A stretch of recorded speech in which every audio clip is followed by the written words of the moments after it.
தட்டி எப்பத்தா என்று சொல்லி தீரப்பவரே என் வாழ்வின் கதவை தீரத்திடுமே.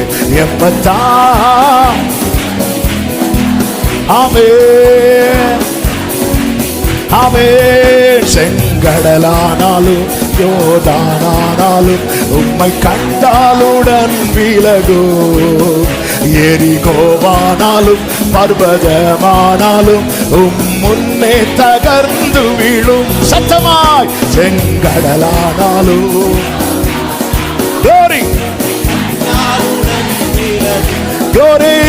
எரிகோவானாலும் பர்வதமானாலும் முன்னே ஆமென். எப்பத்தா என்று சொல்லி தீரப்பவரே என் வாழ்வின் கதவை glory எப்பத்தா என்று சொல்லி